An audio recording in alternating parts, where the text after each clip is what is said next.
ಶನಿ ಕುಜ ಯುತಿ ಶಾಂತಿ ಮಾಡಿಸ್ಕೊಂಬಂದ್ವಿ ಶನಿ ದೇವಸ್ಥಾನ. ಶನಿನೇ ಕೇಳ್ಬೇಕು ನೀವು. ಆ್ಯಕ್ಚುಲಿ ಶನಿ ಮಂಗಳ ಕೇಳಬೇಕು, ದಿನೇಶ್ ಗುರುಜಿನ ಕೇಳಬಾರ್ದು ಬಂದು ಅಲ್ವಾ. ಈಗ ಬ್ಯಾಂಕ್ ಅವ್ರ ಪಾಪ ಯಾರಿಗೋ ಸಾಲ ಕೊಟ್ಟು ಕೊಡಲ್ಲ ವಾಪಸ್ಸು, ಅವಾಗ ಯಾವ ದೇವ್ರನ್ನ ಕೇಳೋಣ? ಹಾಂ, 8ನೇ ಮನೆ ಬಂದಾಗ ಅಲ್ಲಿ ನಿಮಗೆ ಮೋಸ ಹೋಗ್ತಕ್ಕಂಥದ್ದು ಇಲ್ಲಿ ದಶಾನೇ ಬರೆದಿಟ್ಟಿರುತ್ತೆ. ಅದಕ್ಕೆ ನಿಮಗೆಲ್ಲ ಹೇಳೋದು, ಫಸ್ಟು ಜ್ಯೋತಿಷ್ಯ ಕಲೀರಿ, ಊಡೋಕ್ಕಿಂತ ಮುಂಚೆ ಒಂದು ಪ್ರಶ್ನಾಶಾಸ್ತ್ರ ಹಾಕ್ಕೊಳ್ಳಿ. ಆ ಪ್ರಶ್ನಾಶಾಸ್ತ್ರದಲ್ಲಿ ಗ್ರಹಗಳೇ ಹೇಳ್ಬಿಡ್ತವೆ, 5, 8, 12 ಬಂದ್ಬಿಡ್ತಾವಲ್ಲಿ. ಹೂಡಿಕೆ ಮಾಡೋದಾ ಬೇಡವಾ? ಹೇಳ್ಬಿಡ್ತವೆ. ಹಾಳಾಗ್ಬೇಕು ಇವರೆಲ್ಲ. ಒಂದ್ಸತಿ ಜ್ಯೋತಿಷ್ಯ ಕಲೀರಿ ಅಂತ ಗುರುಗಳೆಲ್ಲ ನಾವು ಹೇಳಿದಾಗ ಅವ್ರಿಗೆ ಬರಲ್ಲ ತಲೆಗೆ. ಈಗಲೂ ಕಲಿಯಲ್ಲ ಇವರು.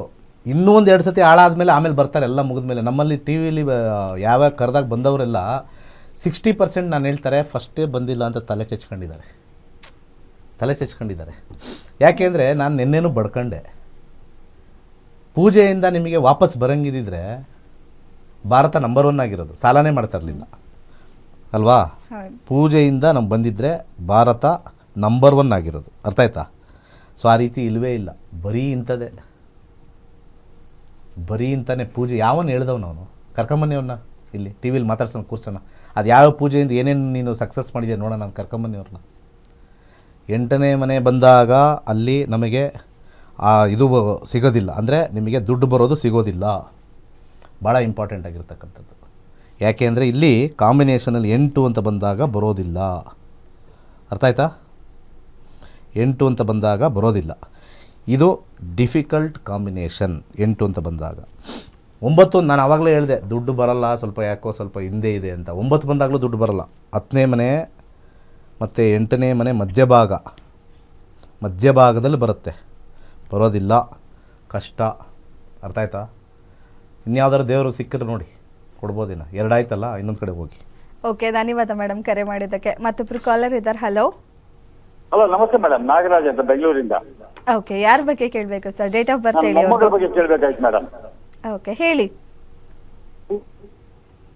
ಕೇಳಿಸಿಲ್ಲ. 27. ಯಾಕೆ ಸರ್ ನೀವು ಜ್ಯೋತಿಷ್ಯ ಕಲಿಯಲ್ಲ?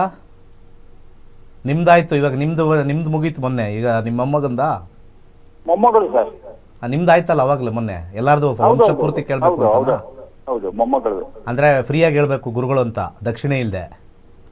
ನೀವು ಲೈಫಲ್ಲಿ ಫ್ರೀಯಾಗಿ ಕೆಲಸ ಮಾಡಿದ್ದೀರಾ? ಮನೆ ಫ್ರೀಯಾಗಿ ಕಟ್ಟಿದ್ದೀರಾ? ಅರ್ಥ ಆಯ್ತಾ? ದಕ್ಷಿಣೆ ಕೊಟ್ಟು ಬಂದರೆ ನಿಮ್ಮ ಮೊಮ್ಮಗಳಿಗೂ ಒಳ್ಳೇದಾಗುತ್ತೆ, ನಿಮ್ಮ ಮಗಳಿಗೂ ಒಳ್ಳೇದಾಗುತ್ತೆ, ನಿಮ್ಮ ಮಗನಿಗೂ ಒಳ್ಳೇದಾಗುತ್ತೆ. ಅರ್ಥ ಆಯ್ತಾ? ಫ್ರೀ ಕೇಳಬೇಕು. ಅತಿ ಕೇಳಿದ್ರೆ ನಿಮ್ಮ ವಂಶಕ್ಕೆ ದೋಷ ಬರುತ್ತೆ. ಮುಂದಿನ ಕರೆ ಕೊಡಿ. Thank you very much. Good bye. ಧನ್ಯವಾದ ಸರ್. ಮತ್ತೊಬ್ರು ಕಾಲರ್ ಇದ್ದಾರೆ. ಹಲೋ ಹಲೋ, ನಮಸ್ತೆ. ಏನು ಹೆಸರು? ಯಾಕಂದರೆ ಒಂದು ಮಾತು ಹೇಳ್ತೀನಮ್ಮ, ಇಷ್ಟು ಜನ ಇಲ್ಲಿ ಬಂದಿದ್ದಾರಲ್ಲ ಟಿ ವಿಲಿ, ಇವರೆಲ್ಲ ಗುರುದಕ್ಷಿಣೆ ಕೊಟ್ಟು ಅವ್ರ ಜೀವನ ಒಳ್ಳೇದು ಮಾಡ್ಕೊಂಡಿದ್ದಾರೆ. ಇಂಥವರೆಲ್ಲ ಆ ಥರ ಅಲ್ಲ, ಇವರೆಲ್ಲ ಫ್ರೀ ಗಿರಾಕಿಗಳು. ಈ ಫ್ರೀ ಗಿರಾಕಿಗಳಿಗೆ ಯಾವುದೂ ಉದ್ಧಾರ ಆಗಲ್ಲ. ಅವ್ರಿಗೆ ಜ್ಯೋತಿಷ್ಯದ ಬಗ್ಗೆ ಅನುಮಾನ. ಇಲ್ಲಿ ಎಲ್ಲ ಕಡೆ ಹೋಗ್ತಾರವರು, ನಾನು ನೋಡಿದ್ದೀನಿ. ಈಗ ಇದಕ್ಕಿಂತ ಮುಂಚೆ ಬಂದು ಪೂಜೆ ಮಾಡಿಸ್ಕೊಂಡ್ಬಂದು ಇಲ್ಲಿ ಯಾಕೆ ಕಾಲ್ ಮಾಡಬೇಕು? ಕನ್ಫ್ಯೂಸ್ ಆಗ್ತಾರೆ ಅಲ್ವಾ? ಅಲ್ಲಿ ಪೂಜೆ ಹೋದ್ರೆ ಅಲ್ಲೇ ಹೋಗ್ಬೇಕು. ಎಲ್ಲಿ ನೀವು ಕಲ್ತ್ರೋ, ಎಲ್ಲಿ ನೀವು ಪೂಜೆ ಮಾಡಿಸಿದ್ರೋ, ಮಂಗಳ ಮತ್ತು ಶನಿ ಅಂತ ಹೇಳಿದ್ರೆ ಮೊನ್ನೆ ಮಾಡಿಸ್ಕೊಂಬಂದು ಅವನ ಹತ್ರನೇ ಹೋಗ್ಬೇಕು. ಅಪ್ಪ ದುಡ್ಡು ಯಾವಾಗ ಬರುತ್ತೆ ಅಂತ ಇಲ್ಲಿ ಯಾಕೆ ಕೇಳಬೇಕು? ಹಣೆ ಬರನ ಬದಲಾಯಿಸೋಕ್ಕಾಗಲ್ಲ ಅಂತ ಹೇಳಿದ್ಮೇಲೆ ಮುಗೀತು. ಜಾತಕದಲ್ಲಿ ಇಲ್ಲ ಅಂದರೆ ಇಲ್ಲ, ಇದೆ ಅಂದರೆ ಇದೆ, ಅದೇ ಹಣೆ ಬರಹ. ಈ ಹಿಂದೂ ಧರ್ಮ ಹಾಳಾಗಿರೋದೇ ಈ ಅರ್ಧ ಜ್ಯೋತಿಷದಿಂದ. ಹಿಂದೂ ಧರ್ಮ ಹಾಳಾಗಿದೆ ಅರ್ಧ ಜ್ಯೋತಿಷದಿಂದ, ಇನ್ನು ಅರ್ಧ ನಾವು ಉಳಿಸ್ತಾ ಇದ್ದೀವಿ. ಅರ್ಥ ಆಯ್ತು ಎಲ್ಲರಿಗೂ? ಇದು 100% ಘಂಟಾಘೋಷವಾಗಿ ಹೇಳ್ತಾ ಇದ್ವಿ. ಎಲ್ಲ ವಾಹಿನಿಯವರು ಇರೋರೆಲ್ಲ ಹಾಕಬೇಕು. ಹಿಂದೂ ಧರ್ಮ ಹಾಳಾಗಿದ್ದು ಮೊದಲ ಕಾರಣವೇ ಜ್ಯೋತಿಷ್ಯ. ಯಾಕಂದರೆ ಅಲ್ಲಿ ಭರವಸೆ ಇಡ್ತಾರೆ ಯಾರೋ ಒಬ್ಬರು ಬಂದಿರೋರು. ಯಾಕಂದರೆ ಪಾಪ ಜನಗಳಿಗೆ ಗೊತ್ತಿರಲ್ಲ. ಅಲ್ಲಿ ಅವನು ವಿಭೂತಿ ಹಾಕ್ಕೊಂಡು ನಾಮ ಹಾಕೊಂಡು ಕೂತಿರ್ತಾನೆ. ನನಗೆಲ್ಲ ಆಗ್ಬಿಡುತ್ತೆ, ಈ ಪೂಜೆ ಮಾಡಿಸಿ ಬಂದ್ಬಿಡುತ್ತೆ ದುಡ್ಡಂತೆ. ಏನು ಅವನು ಬಲೆ ಗ್ರಂಥ ಓದ್ಬಿಟ್ಟಿರ್ತಾನೆ, ಎಲ್ಲೂ ಬರೋದಿಲ್ಲ ಆ ಥರ ಈಸಿಯಾಗಿ. ಕಳ್ಕೊಳ್ಳೋದು ಅಂತ 12ನೇ ಮನೆ ಇರುತ್ತೆ. ಯಾವುದು ವ್ಯಯ ಆಗುತ್ತೋ ಅದು ರಿಟರ್ನ್ ಆಗಲ್ಲ.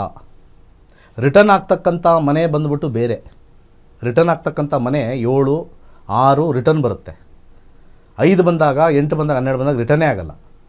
12 ಅಂತ ಅವ್ರ ಜಾತಕದಲ್ಲಿ, 8ನೇ ಅಂತ ಜಾತಕದಲ್ಲಿ ಬಂತು ಅಂದರೆ ಅದು ನೋ ರಿಟರ್ನ್.